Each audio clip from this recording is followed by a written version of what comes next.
Assalamualaikum warahmatullahi wabarakatuh. Ayah bunda yang dirahmati oleh Allah dan anak-anakku yang soli dan solihah. Kelas 4 Pulau Jawa. Alhamdulillah wa syukurillah atas kehadirat Allah subhanahu wa ta'ala yang telah menganugerahkan kepada kita beraneka ragam nikmatnya, terutama nikmat sehat walafiat, sehingga kita masih bisa melaksanakan kewajiban kita sehari-hari dan melaksanakan tugas kita sehari-hari, yaitu belajar.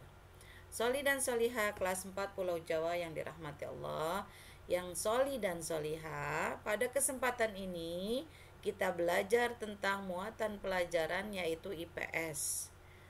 Tema 1 KD 3.2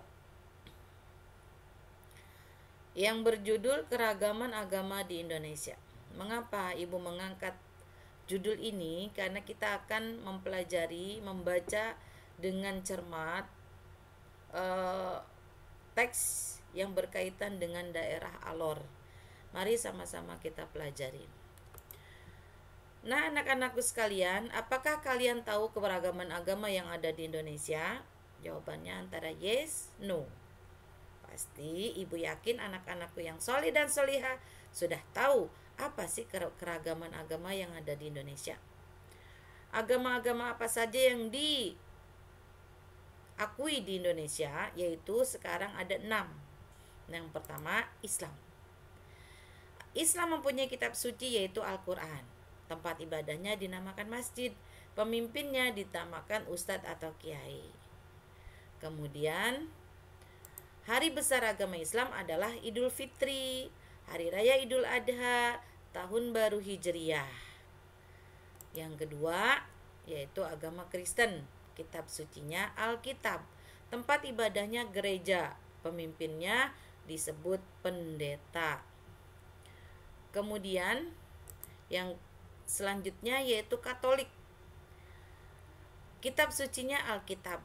Tempat ibadahnya gereja. Pemimpinnya disebut paus, uskup, atau romo. Kemudian hari besar agama Kristen dan Katolik sama, yaitu Hari Raya Natal, kemudian kenaikan Isa Al-Masih, dan Hari Paskah. Soli soliha selanjutnya agama Hindu, yaitu kitab sucinya Weda, tempat ibadahnya Pura, pemimpinnya disebut Padanda atau Pandita. Selanjutnya hari besar agama Hindu, yaitu Hari Raya Nyepi, Hari Raya Galungan atau Kuningan, Hari Raya Saraswati. Agama selanjutnya yaitu Buddha. Kitab sucinya Tripitaka. Tempat ibadahnya disebut wihara, kemudian pemimpinnya disebut biksu atau bikuni. Hari besar agama Buddha yaitu Waisak, Asada, dan Katina. Selanjutnya yang terakhir yaitu agama Konghucu.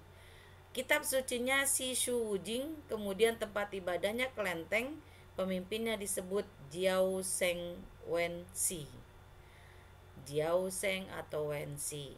Dah, anak-anakku sekalian, hari besar agama Konghucu yaitu Tahun Baru Imlek dan Cah Gomeh. Nah, anak-anakku sekalian, apakah kalian sudah mengerti tentang keberagaman agama yang ada di Indonesia? Nama-nama kitabnya kalian sudah hafal, pemimpinnya, kemudian tempat ibadahnya kalian pasti sudah tahu. Walaupun Indonesia mempunyai keberagaman agama yang banyak, namun tetap harus terjalin hidup rukun dan damai dengan cara saling menghormati, saling menghargai, sehingga semuanya berjalan dengan lancar dan harmonis. Anak-anakku sekalian, selamat belajar. Sampai jumpa di materi selanjutnya. Namun sebelum Ibu akhiri, kalian boleh nanti silakan membuka buku tematik 4A, ya, tematik 4A halaman 65, tentang menebar kerukunan dari prinsip hidup orang Alor. Menebar kerukunan dari prinsip hidup orang Alor sampai halaman 66. Tugasnya kamu kerjakan nomor 1 sampai 5 di buku tulis. Ya. Silahkan kalian selamat belajar.